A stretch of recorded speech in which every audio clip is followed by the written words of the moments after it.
चलिए, मेरी स्क्रीन नज़र आ रही है?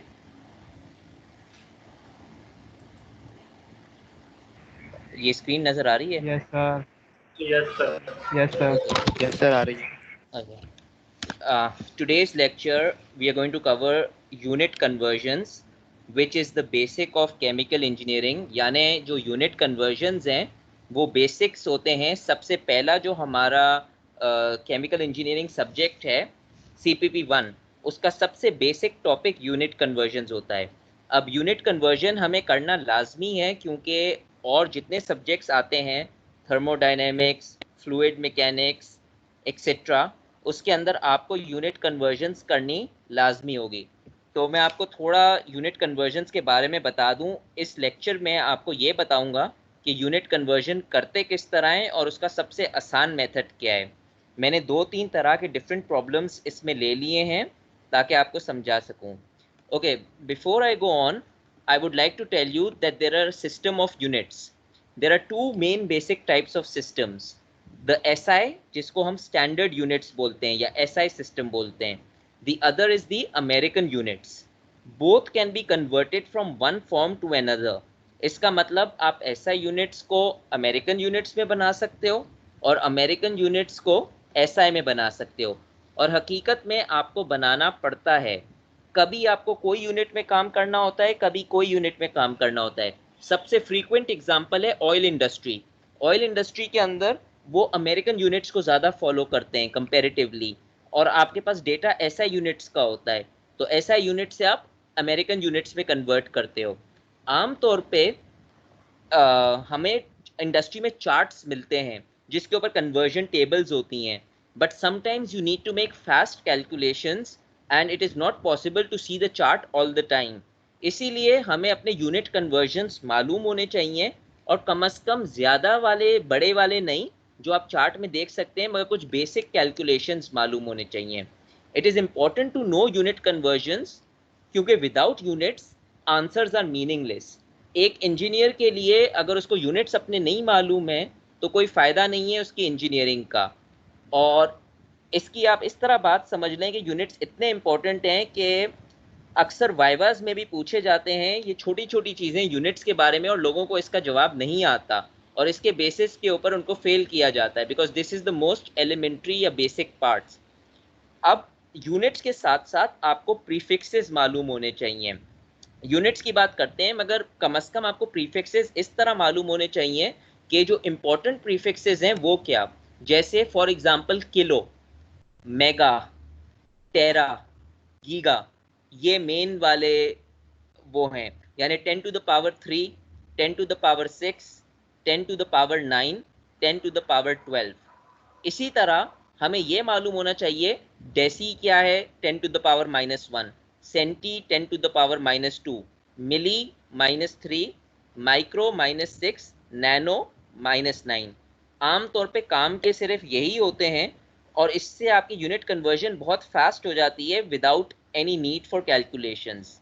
अब आते हैं आज के टॉपिक के मेन क्रक्स की तरफ कि आपको यूनिट कन्वर्जन करना आ जाए, और इंशाल्लाह मेरा ख्याल है इस क्लास के बाद आ ही जाएंगे अगर आपने ये लेक्चर सुन लिया। इससे पहले मैं स्टार्ट करूं, मैं आपको कुछ बेसिक यूनिट कन्वर्जन बता दूं जो आपको टिप पे मालूम होने चाहिए। जैसे मैंने अभी कहा था कि there are certain unit conversions you should know. amongst these the most important ones that I could find or even I remember till now are these: 1 meter is 3.28 foot, 1 foot is 12 inches, 1 inch is 2.54 centimetre. ये तो length के units हैं जो आपको मालूम होने चाहिए। मास के अंदर आपको कौन सा मालूम होना चाहिए? 1 kg is equal to 2.20 pounds. अगर इधर देखा जाए तो kg जो है वो एसआई यूनिट है, पाउंड्स जो उसका इक्विवेलेंट है वो उसका अमेरिकन यूनिट है। फिर प्रेशर बहुत इंपॉर्टेंट होता है, प्रेशर के अलग यूनिट। आपको ये मालूम होना चाहिए कि 1 bar is equal to 10⁵ pascal, 1 atm is 101,325 pascal, 1 atm is also equal to 760 torr या 760 मिलीमीटर मरकरी। जब आपको ये मालूम है कि 760 टॉर या 760 मिलीमीटर मरकरी, इससे आप ये भी बता सकते हैं कि 1 टॉर इज 1 मिलीमीटर मरकरी। और आखिरी वाला जो ये है वो है 1 ATM is equal to 14.7 PSI। PSI stands for pounds per square inch, और pounds per square inch again American unit है। अमेरिकन यूनिट में लेंथ के लिए फीट यूज होता है, इंचेस यूज होता है, पाउंड यूज होता है, ATMs यूज होता है, और बाकी तो ऐसा ऐसा यूनिट के तो आपको मालूम है। इसके अलावा वॉल्यूम के यूनिट्स बहुत इंपॉर्टेंट हैं। 1 US gallon is 3.78 litre, 1 metre cube is 1000 litre या 1000 डेसीमीटर क्यूब। इससे आपको ये रिलेशन मालूम हो जाती है that 1 litre is equal to 1 decimetre cube. और इसके अलावा एनर्जी के यूनिट्स बहुत इंपॉर्टेंट होते हैं। 1 calorie is equal to 4.184 joules, और 1 BTU, BTU होता है ब्रिटिश थर्मल यूनिट, मगर ये अमेरिकन यूनिट्स के अंदर ये यूज होता है instead of joule. So 1 BTU is equal to 1055 joule. और कुछ टेम्परेचर कन्वर्जन होते हैं। टेम्परेचर कन्वर्जन थोड़े से डिफरेंट होते हैं। इसका कन्वर्जन क्या है, delta C is equal to 1.8 delta F, या delta C is equal to delta K, या delta C is equal to 1.8 delta R। अगर delta C is equal to delta K है तो मैं ये बोल सकता हूं delta K is equal to 1.8 delta F, बोल सकता हूं ना। Delta yes sir. C की जी delta C is equal yes to sir. Delta K। अच्छा, जी अब सर। ये जो delta C is equal to delta K है ना, ये देखें, ये चेंज की मैं बात कर रहा हूं। ये मैं ये नहीं बोल रहा हूं C is equal to K। अगर मैं ये बोलूं C is equal to K, इसका मतलब ये हुआ centigrade is equal to kelvin. ये रबिश है। It is delta C is equal to delta K। इसका मैं आपको मिसाल ये दे देता हूं, जब आप टेम्परेचर चेंजेस करते हो 1 डिग्री सेंटीग्रेड जब आप बढ़ाते हो तो 1 डिग्री केल्विन कैसे बढ़ता है। फॉर एग्जांपल एब्सोल्यूट एक अगर मेरा टेम्परेचर है उसका ऊपर है 273.15 केल्विन, ये कितने डिग्री सी होता है?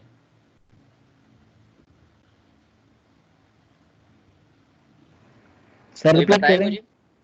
273.15 केल्विन कितने डिग्री सेंटीग्रेड है जीरो। कंपैरिजन में? जी, जीरो। जीरो। तो यस अगर सर मैं 0। 1 डिग्री बढ़ाऊं, 274.15 करूं, ये कितना डिग्री सी हो जाएगा? 1 सर। 1। अब देखें, मैंने 1। 1 डिग्री केल्विन बढ़ाया, मैंने 1 डिग्री सेंटीग्रेड बढ़ाया, इसीलिए मैं बोल रहा हूं delta C is equal to delta K। लोग ये कंफ्यूज हो जाते हैं कि वो डेल्टा को भूल जाते हैं, वो सिर्फ ये लिख देते हैं C is equal to K। C is not equal to K। ये 1 डिग्री का चक्कर है इन कन्वर्जन्स के अंदर। तो आपको जरा टेम्परेचर के अंदर थोड़ा सा केयरफुल रहना पड़ता है, मगर खैर इसकी अभी आगे बात करते हैं। तो ये जो बेसिक कन्वर्जन्स मैंने आपको बताई है ना, ये तो आपकी टिप पे होनी चाहिए कि अगर आपको डेटा टेबल ना मिले कोई एग्जाम में, क्योंकि हर वक्त डेटा टेबल नहीं मिलती है, तो ये चीजें तो आपको मालूम होनी चाहिए। अब आते हैं बात यूनिट कन्वर्जन की, असल चीज किस तरह करते हैं। मैं इसको बड़ा कर देता हूं, हो सकता है ये कम नजर आ रहा हो।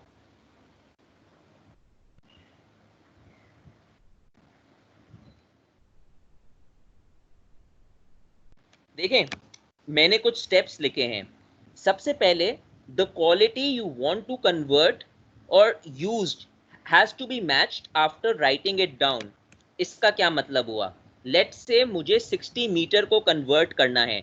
सबसे पहली बात आपको तो ये देखनी पड़ेगी कि जो दोनों कन्वर्जन हैं वो सेम पैरामीटर के हैं या नहीं।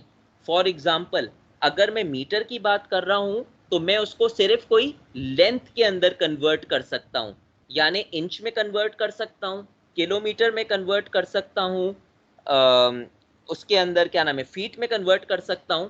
अगर मैं एरिया की बात करूं तो मैं सेंटीमीटर स्क्वायर और मीटर स्क्वायर को कन्वर्ट कर सकता हूं। मैं सेंटीमीटर क्यूब और मीटर स्क्वायर को नहीं कर सकता हूं, क्योंकि एक एरिया का यूनिट है, एक वॉल्यूम का यूनिट है। तो सबसे पहले तो आपको ये मालूम करना चाहिए कि जो मेरे यूनिट हैं वो कंसिस्टेंट हैं या नहीं।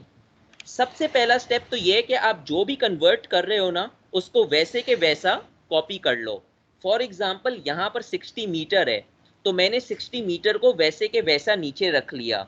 एक आपको मैं टिप ये बता दूं कि अगर यहाँ पर कोई चीज डिवीजन में होती, यानी फॉर एग्जांपल ये होता 60 मीटर पर केल्विन, अज्यूमिंग ये होता, तो आप मीटर को ऊपर रखते, मैं माउस हिलाकर दिखाता हूं तो वहां पर आपको बेहतर समझ आएगा। मीटर को आप ऊपर रहने देते, केल्विन को आप नीचे कर लेते, जो चीज ऊपर है उसको ऊपर रहने दें, जो चीज नीचे है उसको नीचे ले आए। एक और तरीका ये हुआ कि अगर ये 60 मीटर पर सेकंड होता और सेकंड के साथ माइनस इनवर्स -1 होता, तो आप उसको सेकंड को नीचे ले आते, आपके लिए ही आसानी होती। तो जो चीज ऊपर है और पॉजिटिव में उसको रहने दें, जो चीज ऊपर नेगेटिव में उसको नीचे ले आए। जब सबसे पहले आपने ये 60 को वैसे के वैसे कॉपी कर लिया, after that you make what we call the box method. The box method is you write 60 as it is and you draw a box like this, एक डिवीजन साइन के अंदर, जिसको हम फैक्टराइजेशन भी इस तरह करते हैं। अब सबसे पहले क्या करना है, सबसे पहले तो आपका जो काम है, जो आपका यूनिट है उसको आपने काटना है। फॉर एग्जाम्पल आपने जाना है मीटर से लेकर इंच के अंदर। अब मीटर से इंच के अंदर अगर आपको डायरेक्ट कन्वर्जन याद है, वेरी गुड, अगर नहीं याद है तो स्टेप बाय स्टेप इसको ले जाएं। पहले आप मीटर को मीटर से काटेंगे, मगर मीटर को काटने के लिए अगर ऊपर मीटर है तो आपको नीचे मीटर से डिवाइड करना पड़ेगा, जब ही ये मीटर और ये मीटर कैंसिल होगा। इससे पहले मैं आगे जाऊं, फर्ज करें ये 60 मीटर नीचे लिखा होता तो आप क्या करते?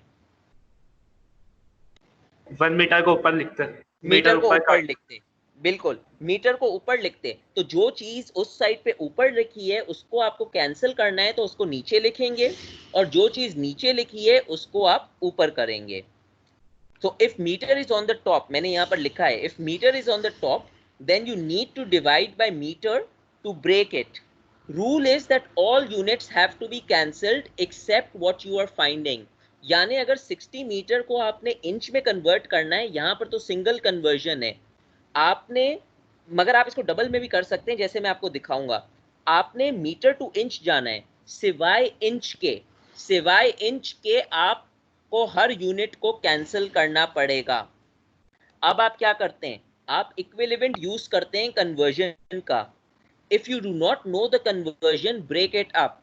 लेट्स से कि आपने मीटर से जाना है इंच के लिए, अब आपको याद नहीं है मीटर से इंच किस तरह जाते हैं, आपके पास कैलकुलेटर, आपके पास इंटरनेट भी नहीं है, आपके पास डेटा टेबल भी नहीं है, तो 2 मिनट एक्स्ट्रा लगाकर जो कैलकुलेशन आपको मालूम है आप वो कर सकते हैं। आपको ये मालूम है कि 1 metre is equal to 3.28 foot. मैं आपको 2 तरीके बताता हूँ इस क्वेश्चन को सॉल्व करने का। एक तो ये है कि आप मीटर को फुट में ले जाएं, 3.28 फुट, फिर आपको मालूम है कि 1 foot is equal to 12 inches, आप यूं इंचेस में लेकर जा सकते हैं। That is one way. आपके ख्याल में सेकंड वे क्या हो सकता है, जो आपको यूनिट मालूम है, जो मैंने आपको बताए हैं यूनिट, क्या आप मीटर को सेंटीमीटर में नहीं लेकर जा सकते? क्योंकि आपको मालूम है 100 centimetre is equal to 1 metre and 2.54 centimetre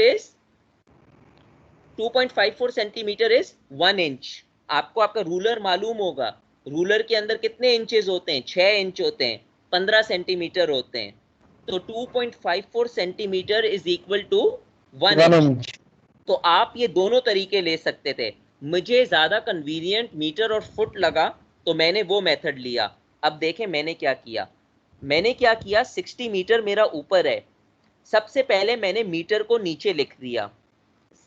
मैंने 1 को मैंने कवर किया हुआ है, 1 आपको नजर नहीं आ रहा है, मैंने सिर्फ मीटर लिखा है नीचे जैसे ऊपर लिखा है। अब मैं क्या करूं कि अब मैं फुट के अंदर ला रहा हूं। अगर मुझे मीटर टू फुट लेकर आना है तो मुझे लाजमी यहां पर 1 लिखना पड़ेगा, बिकॉज बाय लॉ या by conversion 1 metre is equal to 3.28 foot. यही कन्वर्जन है ना मेरे साथ? सर जी सर, यही कन्वर्जन है सर 3.2 अब जब मैंने ये कर लिया तो मैं मीटर काट सकता हूं। अब मैंने मीटर तो काट लिया, मगर अब मेरे पास यहां पर जो रह गया वो फुट रह गया। मुझे आंसर के अंदर क्या चाहिए था? फुट नहीं चाहिए था, मुझे आंसर के अंदर इंच चाहिए था। अब मैं वही चीज करूंगा, सबसे पहले यहाँ पर फुट लिखा है ना, तो मैं फुट को यहाँ पर कॉपी कर लूंगा। फुट को मैंने वैसे के वैसे कॉपी कर लिया, और मुझे जाना किसमें, इंच के अंदर। तो पहले मैं फुट को लिखूं, फिर मैं इंच को लिखूं। पहले तो सिर्फ ये दो वेरिएबल लिखे, उसके बाद मैं क्या करूं, उसके बाद मैं कन्वर्जन डालूं। 1 foot is equal to 12 inches. ये क्लियर है? क्लियर है? Yes sir. अगर किसी को क्लियर नहीं हो तो मुझे पूछ ले, 2-3 दफा पूछ ले, इसको क्लियर कर ही जाएंगे। चलें, आपने कहा क्लियर है। अब ये जो मैंने किया है ना, ये थोड़ा सा टीडियस लगता है कि 4 या 5 स्टेप के अंदर कर रहा हूं मैं।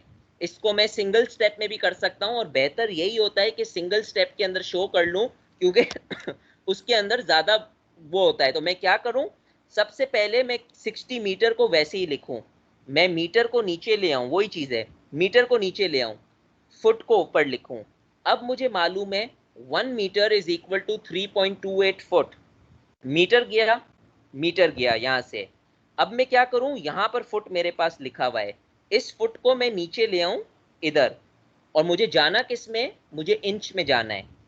मैं फिर फुट को काटूंगा, फुट को काटूंगा, आखिर में मेरे पास ये इंच रह गया, एक ही वैल्यू रह गई, ये मुझे चाहिए। और जो यहां पर जो चीजें ऊपर हैं उनको आपस में मल्टीप्लाई करेंगे और नीचे वाले से डिवाइड करेंगे। अब नीचे क्या है, कोइंसिडेंटली मेरे पास नीचे यहां भी 1 है, यहां भी 1 है। तो मेरा आंसर क्या होगा, 60 मल्टीप्लाई बाय 3.28 मल्टीप्लाई बाय 12। अगर नीचे मेरे पास 4 होता और 5 होता तो क्या हो जाता, 60 मल्टीप्लाई बाय 3.28 मल्टीप्लाई बाय 12, फिर हम डिवाइड करते हैं बाय 4 इंटू 5। ऊपर जो टर्म्स हैं उनसे नीचे वाली टर्म्स डिवाइड होती हैं। ये सबसे बेसिक एग्जांपल था। अब इसी से एक स्टेप फॉरवर्ड लेते हैं। एक स्टेप फॉरवर्ड क्या किया, ये तो मैंने आपको मीटर के ऊपर किया है, मगर मैं ऐसे यूनिट पे कर रहा हूं जो आपको मालूम इस वक्त नहीं है। ब्रिटिश थर्मल यूनिट पे करता हूं, यानी अमेरिकन यूनिट्स पे करता हूं। बात वही है। अब गौर गौर कीजिएगा, क्योंकि अब मैं सिंगल स्टेप पे कर रहा हूं तो आपको समझ आ जाएगी, मगर मैं भी थोड़ा सा अपना माउस मूव करूंगा। If I want to convert it into a single step, how do I take it? My question is 650 British thermal units in calories. First of all, I write 650 British thermal units as they are. What is on top over here? British thermal unit. Sir मैं क्या BTU करूंगा, हाँ, मैं इस BTU को यहां पर BTU पहले लिख दूंगा। पहले मैं कोई वैल्यू 1 भी नहीं लिखूं, 1055 भी नहीं लिखूं, मैं सिर्फ उस यूनिट को नीचे लिख दिया। ये यूनिट है ना मेरा, इस यूनिट यस को सर मैंने नीचे लिख दिया। अब मुझे कौन से यूनिट में कन्वर्ट करना है, मुझे कन्वर्ट करना है कैलोरी कैलोरी के अंदर। मुझे कैलोरी का कन्वर्जन नहीं मालूम, डायरेक्ट ब्रिटिश थर्मल यूनिट से कैलोरी का कन्वर्जन नहीं मालूम, मगर मुझे जूल और कैलोरी का याद था, क्योंकि जूल और कैलोरी का आसान होता है। मुझे मालूम है 1 कैलोरी इज 4.18 जूल्स। तो मैंने क्या किया, पहले मैंने कहा मैं इसको जूल में कन्वर्ट कर देता हूं, फिर कैलोरी में करूंगा। तो मैंने क्या किया, मैंने BTU को नीचे रहने दिया, मैं पहले जूल ऊपर ले गया कि मुझे जूल में कन्वर्ट करना है। अब मुझे कन्वर्जन फैक्टर मालूम है कि 1 BTU is equal to 1055 joule. सही है? जी 1 sir BTU is equal to 1055 joule. सबसे जूल पहले मैं क्या करूंगा, मैं BTU काट दूंगा, मैं BTU काट दूंगा, जो मैंने यहां पर काटा नहीं है, मैं ऑटोमेटिकली BTU काट दूंगा। मेरे पास क्या बचा है यहां पर, जूल जूल। तो सबसे यस पहला सर स्टेप क्या है, सबसे पहला स्टेप है जूल जूल को जूल लिखो, यानी जूल को नीचे लाओ, पहले कोई यस सर वैल्यू नहीं ऐड करो। तो मैंने जे को नीचे ले आया, मुझे कन्वर्ट किस में करना है, कैलोरी में कैलोरी करना है। कैलोरी मैंने ऊपर लिखा। अब मैं उसके कन्वर्जन फैक्टर डालूं कि 1 calorie is equal to 4.184 4.184 joules. Joule अब ये जब हो गया तो I can cut joule by joule.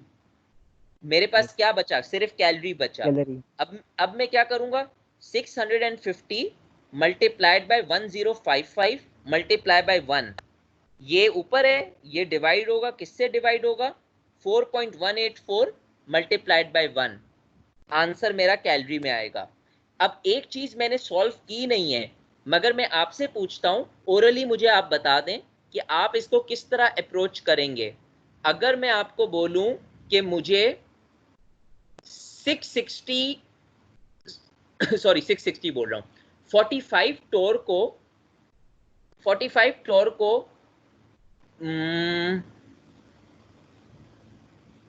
Pascal में कन्वर्ट करें, क्या अप्रोच लेंगे अगर आपको कन्वर्जन नहीं मालूम है?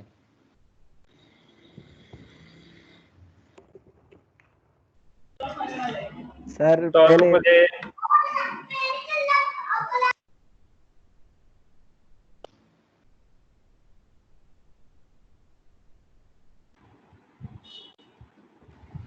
सर एटीएम से बाहर भी जाएंगे, फिर बाहर से पास्कल में।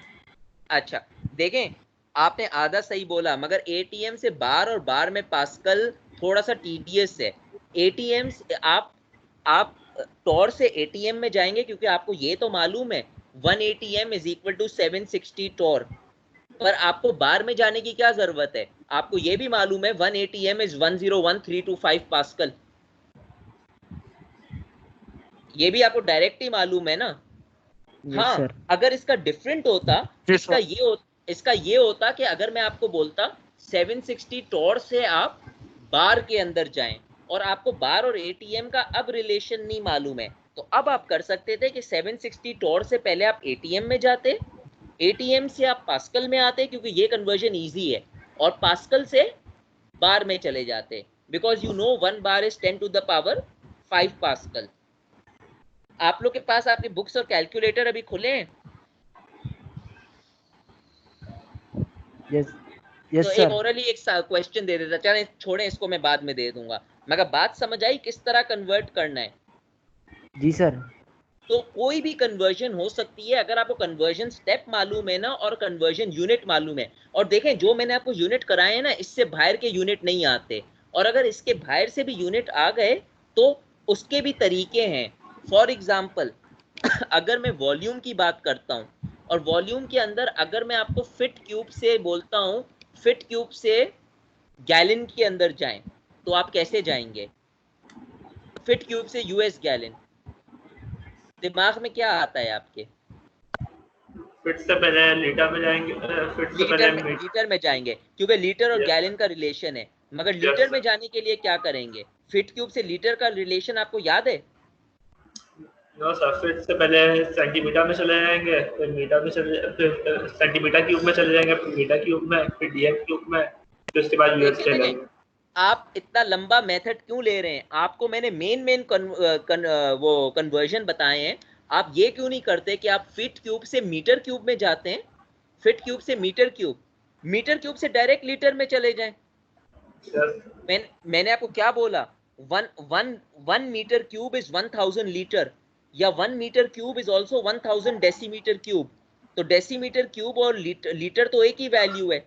आप यस उससे आप सेंटीमीटर में क्यों जाना चाह रहे हैं और डेसीमीटर में क्यों जाना चाह रहे हैं? डायरेक्ट फिट को मीटर में करें, क्योंकि फिट और मीटर का क्यूब बहुत बहुत आसान रिलेशन है, यस और मीटर मीटर क्यूब से लीटर करें और लीटर से गैलन में जाएं। ये देखें, यूनिट कन्वर्जन जो आएंगे ना, वो प्रैक्टिस से आएंगे, प्रैक्टिस के अलावा नहीं आएंगे। जो मैंने आपको 10 यूनिट कन्वर्जन दिए हैं, the 10 unit conversion I given you, I have tried to cover all the units so that you could do maximum practice in this, and you will need your unit conversion especially in pressure, volume and temperature, because in thermodynamics we deal with pressure, volume and temperature. अगर आप fluid mechanics कर रहे हैं तो आपको flow rate का conversion चाहिए होगा, आपको डेंसिटी का कन्वर्जन चाहिए होगा। अगर आप हीट ट्रांसफर कर रहे हैं तो आपको एनर्जी का कन्वर्जन चाहिए होगा। थर्मोडायनेमिक्स में आपको एनर्जी का भी चाहिए होगा। जब हम फर्स्ट लॉ ऑफ थर्मोडायनेमिक्स करेंगे, कोई यूनिट्स में आपको बीटीयू में दे दूंगा, या कोई यूनिट्स में आपको कैलोरी में दे दूंगा। अगर आपको एनर्जी कन्वर्जन नहीं मालूम है तो आप कैसे करेंगे? तो ये, इसको जरा प्रैक्टिस करें। बेस्ट तरीका ये है कि कुछ कुछ क्वेश्चंस तो मैंने आपको असाइनमेंट में दिए हैं, इसके अलावा कुछ आप खुद मतलब अपनी तरफ से गूगल कर लें। आप अपनी तरफ से बोल दें कि मैं कन्वर्ट कर रहा हूँ 450 कैलोरी इंटू बीटीयू, और उसको प्रैक्टिस कर कर देखें एक दफ़ा। एक दफ़ा आपने प्रैक्टिस की, उसके बाद उसका आंसर गूगल करें तो आपको आंसर भी मिल जाएगा। वरना तो आप मुझे बोल दें, मैं आपको कोई क्वेश्चंस बनाकर दे देता हूँ, वो कर मुझे सॉल्व कर दे, मगर वो काम मैं पहले ही कर चुका हूँ असाइनमेंट देकर, तो फिर उसकी अब जरूरत नहीं है। मेरा काम है यहाँ पर सिर्फ मेथड बताना। चलें, ये तो सिंपल बेसिक चीज हो गई। अब आते हैं थोड़ा सा एडवांस के अंदर। प्रॉब्लम आती है जब आप एरिया की बात करते हैं या वॉल्यूम की बात करते हैं, क्योंकि एरिया के अंदर स्क्वायर टर्म आ जाती है, वॉल्यूम के अंदर क्यूब टर्म्स आ जाती है। मैंने स्क्वायर को छोड़ दिया है क्योंकि मैंने कहा अगर मैं डायरेक्ट क्यूब कर लूं तो आपको स्क्वायर की टर्म भी समझ आ जाएगी। इसको जरा गौर से सुनिएगा। अभी तक मेरे साथ सब हैं, सबको समझ आ गया ये बेसिक जी कैलकुलेशन सर। कैसे करते हैं? जी सर, क्लियर यस है। सर। अच्छा, अब देखें, अब वॉल्यूम की तरफ जाते हैं। फॉर एग्जाम्पल, अगर मुझे वॉल्यूम कन्वर्जन करना है, मेरा क्या है 63 centimetre cube two feet cube. पहले तो मैंने चेक किया कि ये वॉल्यूम के यूनिट्स हैं, बिल्कुल ये वॉल्यूम के यूनिट्स हैं, सही है, क्योंकि ये सेंटीमीटर क्यूब है, ये फीट क्यूब है। First step yes is, sir. आपने वैसे के वैसे कॉपी किया 63 सेंटीमीटर क्यूब को, आपने वैसे ही कॉपी किया 63 सेंटीमीटर क्यूब। अभी आप 100 को भूल जाएं, 1 को भूल जाएं। सबसे पहले आप देखें कि यहाँ पर क्या टर्म है, सेंटीमीटर है, आपने यस। यहाँ पर सेंटीमीटर लिखा यहाँ पर और आपने जाना मीटर के अंदर है। मीटर में क्यों जाना है? क्योंकि मैं फुट क्यूब में जा रहा हूं, मुझे मीटर और फुट का रिलेशन याद है, तो मैंने यहां यस पर सर। मीटर लिखा। अब ये इनकरेक्ट है कि मैं इसको मीटर लिखूं और इसको सेंटीमीटर छोड़ूं, क्योंकि मैंने अभी कहा कि आपकी यूनिट कंसिस्टेंसी होनी चाहिए। अगर ये सेंटीमीटर क्यूब है, ये वॉल्यूम का यूनिट है, ये क्या है, ये लेंथ का यूनिट है। तो सबसे पहले यस मुझे सर। क्या करना है, मुझे इसको क्यूब करना पड़ेगा। अब मैंने यस इसको सर। डायरेक्ट कर लिया है 1 स्टेप के अंदर, मगर मैं आपको समझा दूंगा, कोई मसला नहीं है। सबसे पहले मैंने क्या किया, मैंने 63 सेंटीमीटर क्यूब को वैसे के वैसे कॉपी कर लिया। अब मैंने इस 100 को इग्नोर कर दें, ये इग्नोर कर दें, ये इग्नोर कर दें। मैंने क्या लिखा, अगर मेरा यहाँ पर सेंटीमीटर क्यूब है तो सबसे पहले नीचे मैंने पे यहाँ पर सेंटीमीटर लिखा, ऊपर मैंने मीटर लिखा, क्योंकि यहाँ, और फिर मैंने कहा कि 100 centimetre is equal to 1 metre. Metre. ये अभी लेंथ के रिलेशंस हैं, 100 सेंटीमीटर इज 1 मीटर। मगर क्योंकि मैं सेंटीमीटर को क्यूब कर रहा हूँ, तो डेफिनेटली मैं इसको भी क्यूब करूंगा ना, वरना यस सर। बैलेंस नहीं होगा। यस मगर सर। ये मैं पूरे को कर रहा हूं, मैं सिर्फ सेंटीमीटर को क्यूब नहीं कर सकता, क्योंकि ये 100 सेंटीमीटर है, तो 100 को अलग क्यूब होगा, सेंटीमीटर क्यूब का अलग क्यूब होगा। एक अगर स्टूडेंट है जिसको पूरी नॉलेज है, वो इस पूरे को 1 ब्रैकेट में रखेगा, 100 सेंटीमीटर को, और बाहर से क्यूब कर देगा। जिसकी थोड़ी सी अंडरस्टैंडिंग वीक है, वो इसको सेपरेट भी कर सकता है कि 100 को अलग क्यूब, सेंटीमीटर क्यूब को अलग क्यूब। इसी तरह वो क्या करेगा, मीटर क्यूब को अलग क्यूब, 1 1 क्यूब वाला। सेंटीमीटर क्यूब को अलग क्यूब।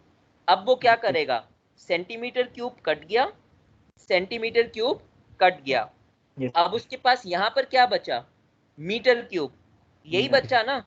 Yes sir. मुझे मीटर क्यूब से किस में जाना है, फिट क्यूब फुट में में। जाना है ना। तो जी सबसे सर। पहले मैं क्या करूंगा, सबसे पहले मैं नीचे मीटर लिखूंगा, मीटर। जी मीटर, सर। और ऊपर क्या लिखूंगा, फुट फुट। लिखूंगा। अब मुझे मालूम है कि ये वॉल्यूम का यूनिट है, ये क्यूब है, तो 1 metre is equal to 3.28 foot. तो मैं क्या करूंगा, मैं क्यूब कर दूंगा, 1 को अलग क्यूब करूंगा, मीटर को अलग क्यूब करूंगा, 3.28 को अलग क्यूब करूंगा, फुट को अलग क्यूब करूंगा। आखिर में क्या रह गया, सिर्फ फुट क्यूब रह गया। मैं क्या करूंगा, 63 मल्टीप्लाई बाय 3.28 क्यूब। क्यूब को नहीं भूलिएगा, अक्सर स्टूडेंट्स ये क्यूब को भूल जाते हैं, वो करते हैं 63 मल्टीप्लाई बाय 3.28 डिवाइडेड बाय 100, ये गलत हो जाएगा। This is going to be 63 multiply by 3.28 cube divided by 100 centi 100 100 cube. Cube, 100 cube. तो आपको ये आंसर मिलेगा। जी सर। बहुत एक छोटा आंसर मिल रहा था 0.002223, जिसको मैंने स्टैंडर्ड फॉर्म में लिख दिया। इस क्यूब के अंदर कोई मसला है? No sir. नहीं है। अगर ये जी सर। स्क्वायर की टर्म हाँ होती तो सर। स्क्वायर करके। कोई मसला है क्या? No sir. No sir. नहीं। अच्छा, अगर स्क्वायर की टर्म होती तो आप इसको स्क्वायर कर लेते, यस सर। और कुछ नहीं है इसके अंदर। सिर्फ इंपॉर्टेंट चीज ये है जिसमें गलती करता है स्टूडेंट, गलती वो ये करता है कि वो यूनिट को तो क्यूब कर देता है, मगर यूनिट के साथ जो कन्वर्जन फैक्टर है ना, जैसे ये 3.28 कन्वर्जन फैक्टर है, इसको वो करना भूल जाएगा और उसकी वजह से उसका पूरा आंसर गलत हो जाता है। अब एक स्टेप फॉरवर्ड करते हैं। अब मैं क्या कर रहा हूं, मैं टू वे कर रहा हूं। ये जो चीज है ये टू वे के लिए भी हो सकती है, थ्री वे के लिए भी हो सकती है, यानी 2 यूनिट्स जहां पर हैं और 3 यूनिट्स जहां पर हैं। मैंने क्या किया, 45 kg पर मीटर क्यूब, ये किस चीज का यूनिट है? Sir pressure, pressure, sir density. Density density. और दूसरी तरफ मैं इसको किस में कन्वर्ट कर रहा हूं, पाउंड पर फुट क्यूब। मुझे मालूम है ये भी डेंसिटी का यूनिट है। कैसे मालूम है? केजी का इक्विवेलेंट पाउंड होता है अमेरिकन यूनिट में, मीटर क्यूब का इक्विवेलेंट फुट क्यूब होता है। तो मुझे मालूम है कि मेरे यूनिट कंसिस्टेंट हैं, मैं इसको कर सकता हूं। अब यहां पर ट्रिक आती है। अब देखें, अगर डबल यूनिट्स है ना, सबसे पहला स्टेप तो वही है यूनिवर्सल स्टेप, और उसी तरह करें। 45 kg पर मीटर क्यूब है ना, आप 45 को कॉपी कर लें। जो चीज ऊपर लिखी है उसको ऊपर रहने दें, जो चीज नीचे लिखी है उसको नीचे कर लें। यानी kg पर मीटर क्यूब था, तो kg को आप ऊपर रखें, मीटर क्यूब को आप नीचे रखें। अब आप एक एक चीज सॉल्व करें, ऐसे नहीं है कि इकट्ठा सारा सॉल्व कर लें। लेट से मैं पहले केजी को कन्वर्ट करता हूं, बाद में मीटर क्यूब की तरफ आता हूं। केजी को कन्वर्ट के लिए मैं क्या करूंगा, मुझे मालूम है यहां पर केजी है, मुझे जाना पाउंड में है, तो केजी को मैं केजी कॉपी कर लूंगा। I want to go in pounds, मैं ऊपर पाउंड लिख लूंगा। जिस चीज में मुझे जाना है वो ऊपर लिखूंगा, जिस चीज में मैं जा रहा हूं वो यहाँ नीचे लिखूंगा। अब मैं उसका कन्वर्जन फैक्टर डालूंगा, 1 kg is equal to 2.20 pound. अब मेरा केजी कैंसिल हो सकता है, ये कैंसिल हो गया। अब मैं आता हूं मीटर क्यूब की तरफ।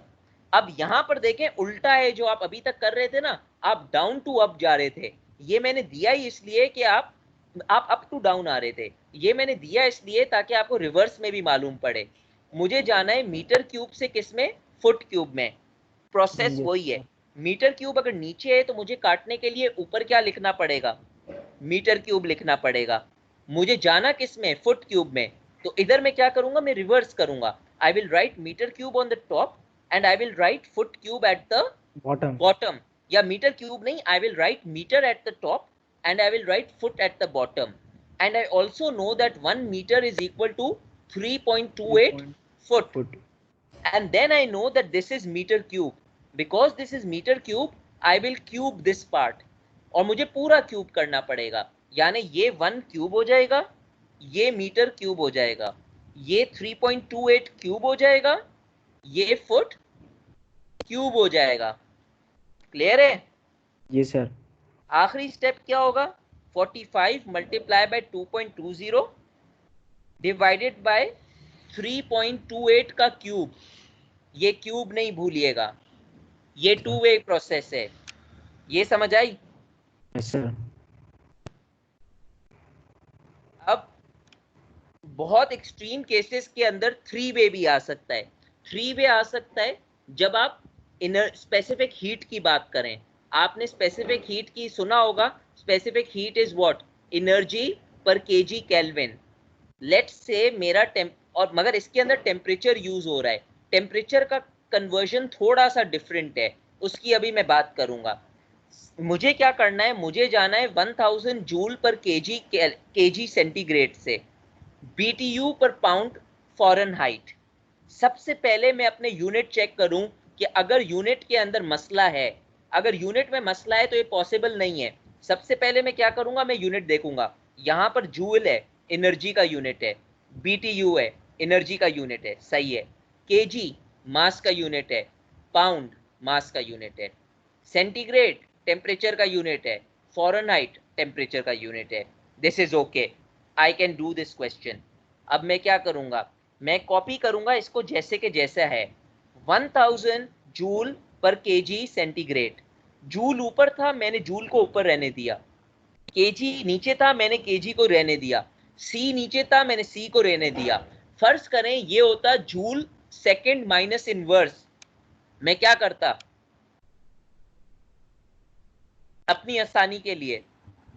अगर ये होता जूल्स S-1, अगर ये S-1 होता ना तो मैं S-1 को नीचे ले आता, या अगर ये C-1 होता तो मैं C-1 को ऊपर ले जाता, क्योंकि -1 क्या, जब ये चक्कर होता है तो थोड़ा सा कॉम्प्लिकेटेड होता है, तो उसको आप पॉजिटिव बना दिया करें।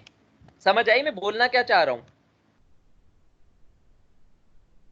बात क्लियर है? जी। अच्छा, अब वही बात हुई, at one time I can do only 1 unit. Let's say मैंने केजी से स्टार्ट किया। पहले सबसे पहले मैं क्या कर रहा हूं, मैं केजी से स्टार्ट कर रहा हूं, तो मैं केजी को ऊपर केजी लिख लूं। जाना मुझे किस में, मुझे पाउंड में जाना है, मैं नीचे पाउंड लिख लूंगा। केजी लिख लिया, पाउंड लिख लिया। अब मैं उसका कन्वर्जन फैक्टर डालूंगा। 1 kg is 2.20 pound. I would cancel KG and I would cancel KG. KG का काम खत्म हो गया। अब मैं चाहता हूं जूल के ऊपर। जूल यहाँ पर है, मुझे जूल यहाँ पर है, तो मैं पहले तो सिर्फ जे लिखूंगा। जाना मुझे किस में, ये question is saying BTU, I would write BTU at the top. Then I know that unit conversion is 1 BTU is 1055 joules, तो 1 ऊपर लिखूंगा, 1055 नीचे लिखूंगा। जूल गया, जूल गया। अब जो बाकी बचा वो टेम्परेचर का रिलेशन बचा। मैंने आपको अभी बताया था टेम्परेचर का रिलेशन थोड़ा सा डिफरेंट होता है। अगर सेंटीग्रेड हो ना, this should be delta C, by the way, 1 delta C 1.8 delta F. Temperature conversion is कि अगर सी टू एफ जा रहे हो तो 1 delta C is equal to 1.8 delta F. ये कहीं लिख लें, 1 delta C is equal to 1.8 delta F, 1 delta K is equal to 1.8 delta F.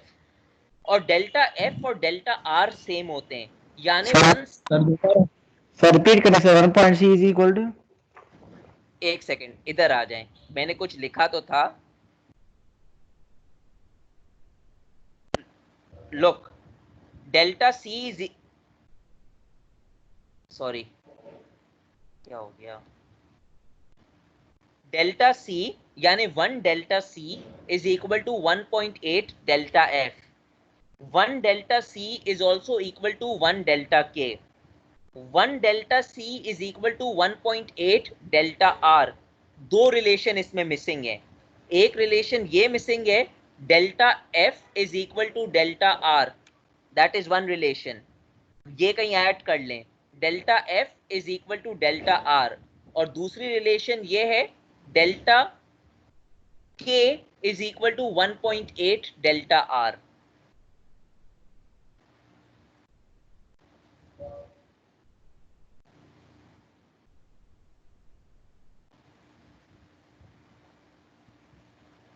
ये लिख ली आपने? सर आगे चलूं? Yes sir, yes sir. अब इसके अंदर मैं क्या करूंगा, मैं लिखूंगा 1 डेल्टा सी। मुझे देखें यहां पर सी लिखा है ना, तो पहले मैं सी ऊपर लिखूंगा। मुझे जाना किस में, अभी 1 और 1.8 को छोड़ दें, नीचे सी लिखा है, मैं पहले सी ऊपर लिखूंगा। जाना किस में, एफ में जाना है, मैं एफ नीचे लिखूंगा। अब मैं रिलेशन डालूंगा, 1:1.8 का रिलेशन है। यहां से सी कैंसिल होगा, यहां से सी कैंसिल होगा, सिर्फ एफ रह जाएगा। तो मुझे जो तीनों यूनिट लेने थे, BTU, pound, Fahrenheit, BTU, pound, Fahrenheit, तीनों मेरे यूनिट आ गए। मैं क्या करूंगा, 1000 multiply by 1 multiply by 1 multiply by 1, मैं डायरेक्ट 1000 लिख देता। 1000 divided by 2.20 divided by 1055 divided by 1.8, या इन तीनों को मल्टीप्लाई करो और ऊपर वाले से डिवाइड करो, ये आपको 0.239 दे देगा। तो मेरे पास क्वेश्चंस बनाने का टाइम नहीं था, क्योंकि मैंने इसको स्टार्ट ही लेट किया था, मुझे थोड़ा सा काम आ गया था। अब आप लोग के पास दो ऑप्शन है। वन ऑप्शन है, I think this is more than enough, you will be able to do your assignment. One Yes, sir. option is you can do your assignment as it is. Second option is, if someone still wants to do practice with double units and triple units, मैं कुछ questions बनाकर आपको send कर देता हूं, वो graded नहीं है, वो आपकी प्रैक्टिस के लिए। मैं आपको क्वेश्चन भी दे दूंगा, उसके साथ उसका सॉल्यूशन भी लिख देता हूं। ताकि आप ये मेथड कर उसका सोल्यूशन भी देख लें। अगर आपका सोल्यूशन सही आ रहा है तो आपको मालूम है सही है, क्योंकि नेट के ऊपर इस तरह डिवाइड होकर नहीं होगा। अगर आपके सोल्यूशन के अंदर हाँ सर, प्रॉब्लम आ ये सही है सर। आप प्रॉब्लम आ रही है तो आप मुझे अपने सीआर को बोलिएगा, वो मुझे कांटेक्ट कर ले, मैं आपको हेल्प कर लूंगा। तो मैं आप आज ही रात में आपको आपके सीआरस को एक मैसेज भेज दूंगा और उस मैसेज के अंदर मैं आपको ये कन्वर्जन के कुछ 5-6 क्वेश्चंस दे दूंगा और उनके आंसर्स भी दे दूंगा। सर के साथ साथ स्लाइड भी अगर मिल सकती है तो अच्छा हो जाएगा। सर ये स्लाइड अभी फाइल्स में डाल दें सर, ये स्लाइड। क्या मसला है सर ये स्लाइड जो है आपने अभी पढ़ाई, ये फाइल्स में डाल दें। अच्छा, ये स्लाइड्स में डाल देता हूँ, मगर ये स्लाइड्स के साथ में वो जो 2-3 क्वेश्चंस है ना वो भी जी सर। डालकर उनके आंसर्स भी ऐड कर लेता हूँ, फिर आप लोग अपने आंसर्स टैली कर लीजिएगा। जी ओके सर, सर। बेहतरीन। सही है, मगर जितना मैंने आपको करवा दिया आई थिंक इससे आपका असाइनमेंट तो हो जाना चाहिए, क्योंकि स्टेप्स वही हैं सब में। जी सर, अब Yes, ये सब क्लियर है। सर मुझे शुरू में पहली वाली स्लाइड की जरूरत पड़ेगी जिसके अंदर यूनिट है। क्या बोल रहे हैं? सर वो जो पहली वाली स्लाइड थी उसकी जरूरत पड़ेगी।